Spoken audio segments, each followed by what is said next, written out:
Picture this. You are standing at the edge of a cliff in the middle of South America.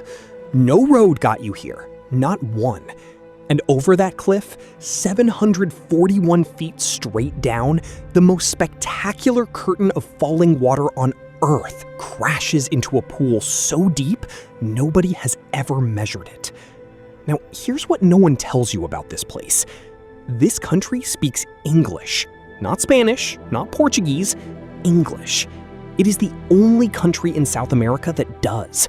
While its neighbors built empires and renamed rivers after conquistadors, this small nation of 800,000 people, smaller than Austin, Texas, quietly kept a secret. 80% of its land is untouched primary rainforest.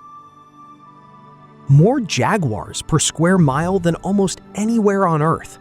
A golden frog that exists only behind one waterfall. And that waterfall, more than 4 times taller than Niagara, seen by fewer than 5,000 people each year, versus 12 million at Niagara.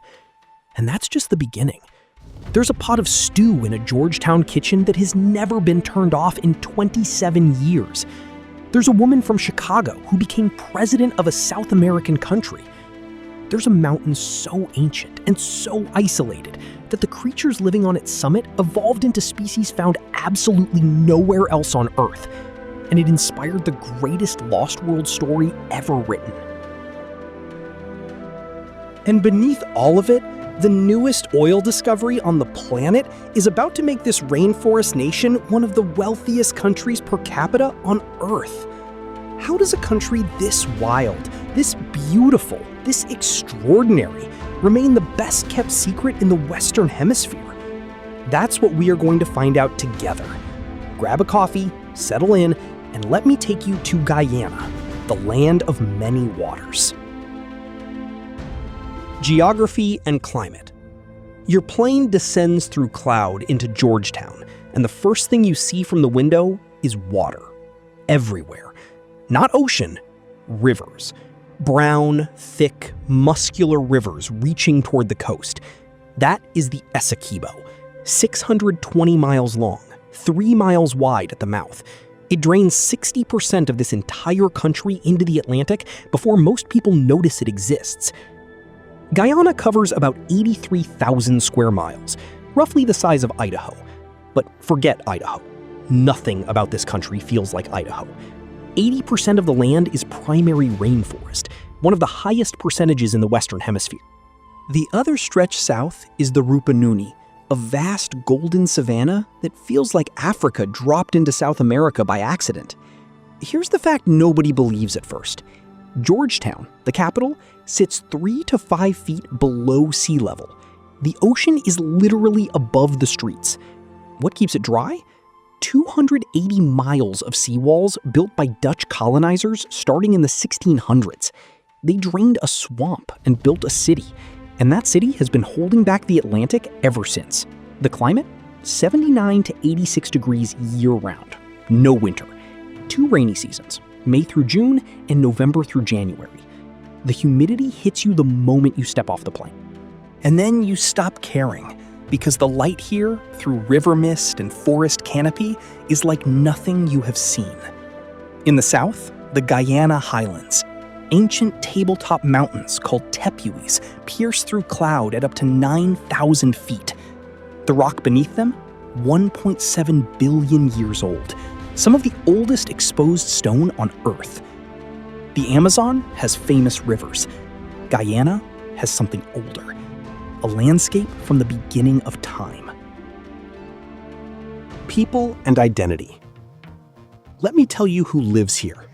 800,000 Guyanese. But that number tells you almost nothing, because Guyana holds 6 worlds inside one border. 40% are Indo-Guyanese, descendants of Indian indentured workers who arrived after slavery was abolished in 1838. 30% are Afro-Guyanese, descendants of enslaved Africans. 20% are mixed. 10% are Amerindian, 9 indigenous nations who have lived here for thousands of years. The Makushi, the Waiwai, the Arawak, the Wapichan, the Warao, and more. And then there's the fact that ties them all together. The only language shared across all 6 groups is English, not Spanish, not Portuguese, English. In a continent of 430 million people speaking those 2 languages, Guyana alone says, "We do things differently here." There's a phrase you'll hear everywhere, "All-a-we." Say it, "All-a-we."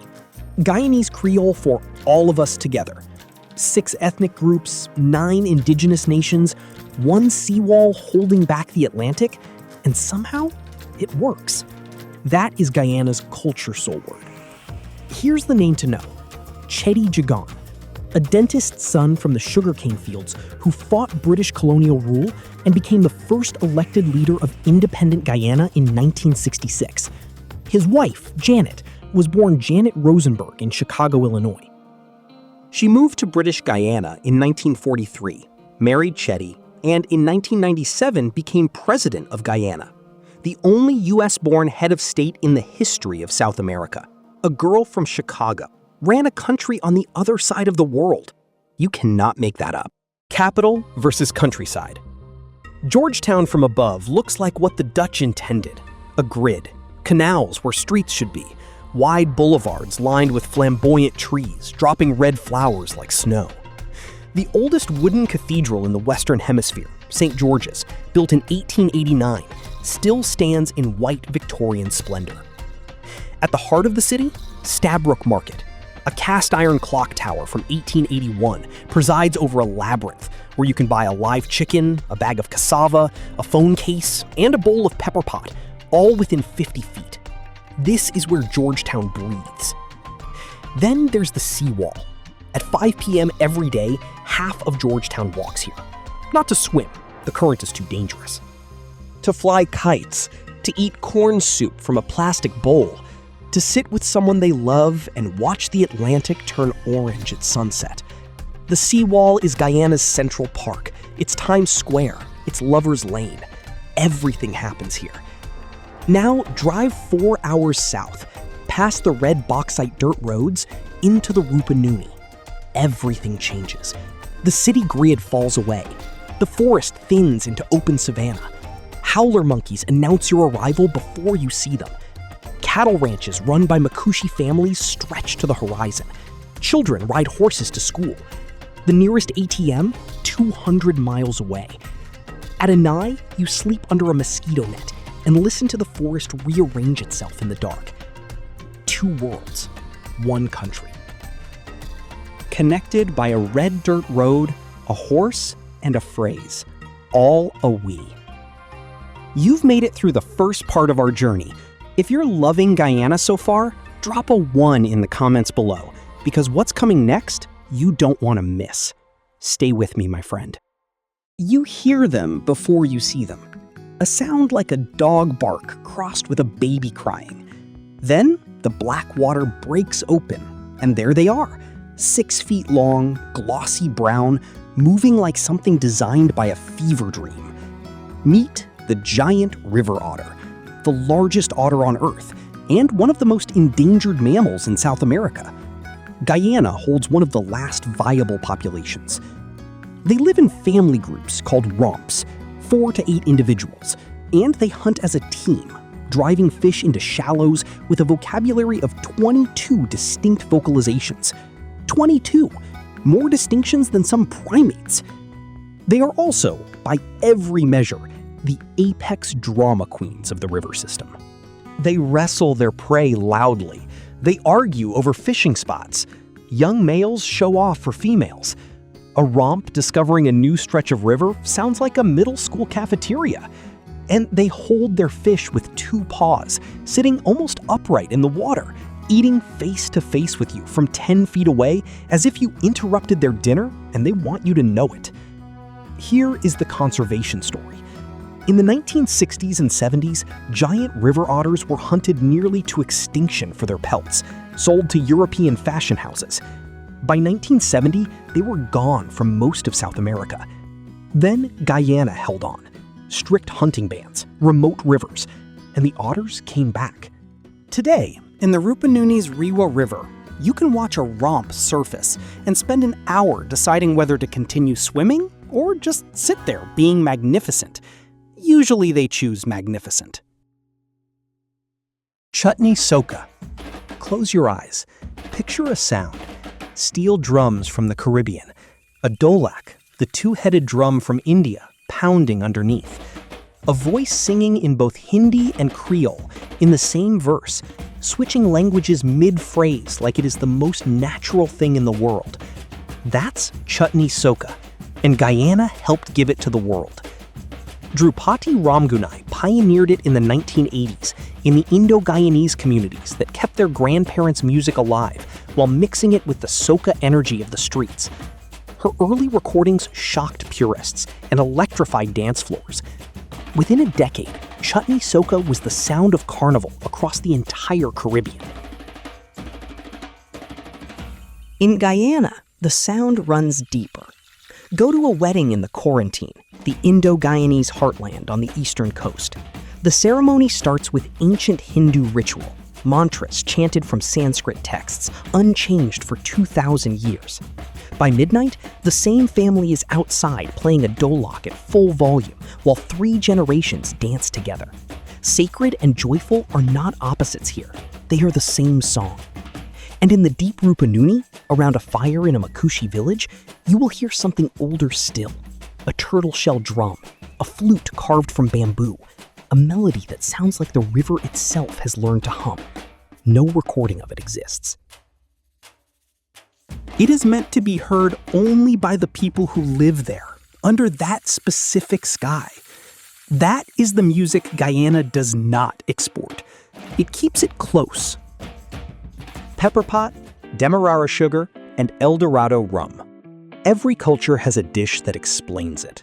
Guyana's is PEPPERPOT, and PEPPERPOT is unlike anything else on Earth. Not a soup, not a stew, something older. The base is cassaripe, a thick, dark, bitter extract made from grated cassava root, boiled for hours until it reduces to a syrup. Cassaripe is a natural preservative. You add beef, pork, cinnamon, wiri peppers, small, fiery, intensely aromatic Guyanese chilies. You simmer everything for hours, and then you never empty the pot. In traditional Guyanese households, the pepper pot is perpetual. You add new meat, new cassaripe, the pot keeps going. Some families keep the same pepper pot alive for years, decades. A grandmother in Iwokrama village says, "My mother started this pot. When I die, my daughter will not let it go cold." There are pots in Georgetown that have been simmering, refueled, for longer than some marriages. Then there's the sugar that built an empire. Demerara sugar, the raw brown crystals in every coffee shop you have ever been to, is named for the Demerara River in Guyana. This country invented it. Every Demerara sugar cube in every tea shop on Earth traces back here. And the rum. Eldorado rum, made at the Demerara distillers on the east bank of the river, has been voted world's best rum multiple times. The 15-year expression is aged in tropical heat that accelerates maturation. A glass costs $4 at a Georgetown rum shop. At a New York bar, $18. At the source, close your eyes and taste 300 years of history. Kaieteur Falls. Nothing I say will prepare you, but I'll try. The plane is a 5-seat Cessna. The pilot's name might be Roy. You've been flying over unbroken rainforest for 30 minutes. No roads below, no clearings, not one. Then the pilot tilts the wing and points down. You see it before you hear it. A brown river suddenly vanishes, just ends, falls off the edge of the world. Then you hear it through the windows, and then you are above it. Kaieteur Falls, 741 feet. A single unbroken plunge more than 4 times the height of Niagara Falls. Not wider, not more famous, just more breathtaking, drop for drop, than any waterfall on Earth. At peak flow, 23,400 cubic feet of water per second goes over that edge. 12 million people visit Niagara every year. Kaieteur sees fewer than 5,000 because no road exists. You fly in on that 5-seat Cessna, or you trek for 5 to 7 days through primary jungle. Either way, when you arrive, the spray hits your face, and the pilot watches you from the side. He says the same thing happens every single time. Everyone goes quiet. For at least 5 minutes, nobody speaks. Not once in over 2,700 flights has that changed. Behind the waterfall's curtain of spray lives the golden rocket frog, a species that exists nowhere else on Earth. Its entire habitat is the barrel bromeliads on the rocks of Kaieteur. The whole world for this frog is the mist of one waterfall, and it has everything it needs. History, CUFFY, and independence. Long before Guyana had a name, it had rivers. The Arawak people called it Guyana, land of many waters. The Dutch arrived in 1616 and saw something different: a swamp they could drain, sugarcane they could grow, and a labor problem they solved with slavery. By the 1700s, the colony of Berbice held tens of thousands of enslaved Africans. On February 23, 1763, a man named CUFFY changed everything. He organized the largest slave rebellion in the history of the Guianas. For 3 months, CUFFY's forces controlled a colony the size of New Jersey. He demanded his own territory, his own government, his own peace. When the Dutch crushed the rebellion with European reinforcements, CUFFY died by his own hand rather than be recaptured. He appears on every Guyanese $100 bill. Guyanese schoolchildren learn his name before they learn multiplication. His rebellion came 13 years before the American Revolution. That fact sits quietly in the history books, but it doesn't sit small. Britain took control in 1796. Independence came on May 26, 1966. Chetty Jagan's party won the first true elections. His wife, Janet, born Janet Rosenberg in Chicago, 1920, became president in 1997, the only American-born head of state in South American history. She governed until 1999 and died in Georgetown in 2009. A girl from Chicago, a continent away, a whole nation in her hands. Mount RORAIMA and the TEPUIS. In 1912, Arthur Conan Doyle, the man who gave the world Sherlock Holmes, published a novel called The Lost World. It described a plateau of rock in South America, so isolated from the rest of the planet that dinosaurs still walked its surface, and creatures had evolved in total isolation for millions of years. He based it on this: Mount RORAIMA, 9,094 feet, a flat-topped sandstone massif sitting precisely on the triple border where Guyana, Venezuela, and Brazil meet. Cloud hangs around it permanently. From below, it looks like something the Earth decided to keep secret. And here's the thing about the Lost World. Doyle was more right than he knew. On top of RORAIMA, species exist nowhere else on the planet. The Oreophrynella quelchi, a small black frog, jet black, found only on the summit plateau. Carnivorous sundew plants growing in crystal quartz formations. A landscape that looks more like the surface of another planet than anywhere in South America. The rock itself dates to 1.7 billion years ago, almost half the age of Earth. When you stand on RORAIMA's summit, the ground under your feet is older than every multicellular animal that ever lived. You can reach it a 5 to 6 day trek from the Venezuelan side, or a chartered flight from Guyana. The mist rolls over the edge. A black frog watches you from a puddle. 300 miles of unbroken forest, and you are standing on the plot of land that started the greatest adventure novel ever written. El Dorado and Oil. In 1595, Sir Walter Raleigh sailed up the Orinoco River searching for a city made of gold, El Dorado. He wrote that he saw glimmering cities rising behind river mists. He saw enough to believe. he never found enough to satisfy. But here's what Raleigh missed. The gold was real, just not in a city. Guyana's rivers carry placer gold in their sediment. Guyanese small-scale gold miners, called pork knockers, a name that traces to the tinned pork they carried into the jungle, have been pulling gold from these rivers for 200 years. Today, gold and bauxite are still major exports. And then, in 2015, ExxonMobil discovered something Raleigh never imagined. One of the largest offshore oil discoveries in history. Over 11 billion barrels sitting beneath the Atlantic just off Guyana's coast. By 2026, Guyana pumps roughly 680,000 barrels per day. From a country of 800,000 people, that is the kind of wealth that rewrites entire national histories. Economists now project that within a decade, Guyana could rank among the wealthiest nations per capita on Earth. El Dorado was always real. It just took 400 years to drill down to it. Iwokrama Forest. There are 4 large, intact tropical forests remaining in the Western Hemisphere. Guyana holds one of them, Iwokrama. 371,000 hectares, about 1.5 times the size of Rhode Island, of primary rainforest set aside in 1996 under a deal between the Guyanese government and the Commonwealth of Nations. The agreement? The forest stays intact. Scientific research and controlled ecotourism only. A model for what the world could do if it tried.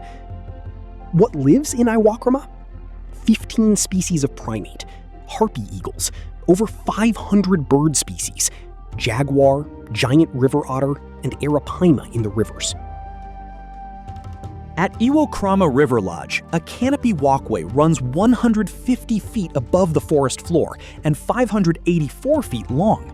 You look down on the treetops and watch hummingbirds disappear below you. The forest is so old and layered, you are standing above an entire ecosystem most people don't know exists. Here's what makes it different from every other protected forest in the world. The Makushi Amerindian communities surrounding Iwokrama receive direct revenue from ecotourism. Their leaders sit on the management board. Their rangers patrol the boundaries. The result? Near zero deforestation in the managed zone. A Makushi elder said this at the first management meeting in 1996. "We did not need the government to tell us this forest is sacred. We have known that for 3,000 years. Now, we are the government of the forest." That's not policy, that's philosophy. And Iwokrama is proof it works. Victoria water lily and wildlife. There is a flower in Guyana that grows bigger than your kitchen table. The Victoria amazonica, the giant water lily. Its circular pads reach up to 10 feet in diameter, wider than a king-size bed, large enough to hold a small adult. Each pad is ribbed on the underside, with a network of veins, like the structural blueprints of a building. An engineer at Kew Gardens studied those ribs in the 1850s and used the design to build the Crystal Palace in London. The lily held up London's greatest building. The flower itself blooms for 2 nights only.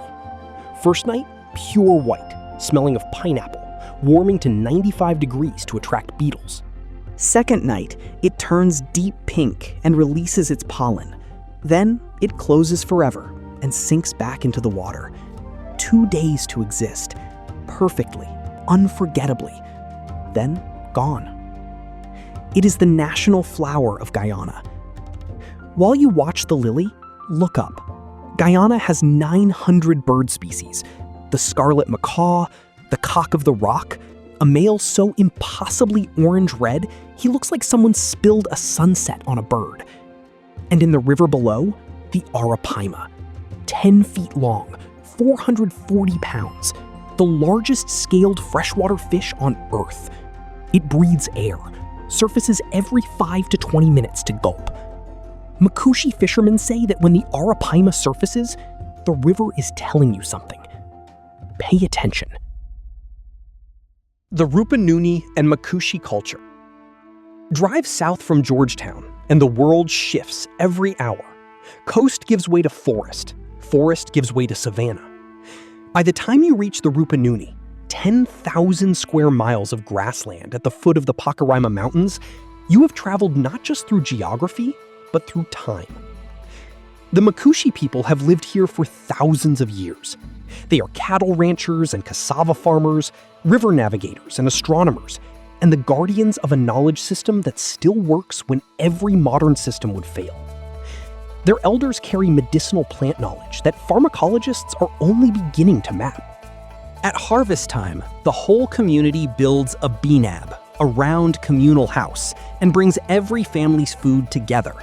Nobody counts who brought more. Nobody calculates contributions. The word for this? Alawi. In Anai, Wichabai, Karasabai villages, only reachable by dirt road or small plain, children grow up speaking Makushi at home, English at school, and understanding Spanish from Brazilian television drifting over the border. By age 10, they are trilingual and could track a caiman in the dark.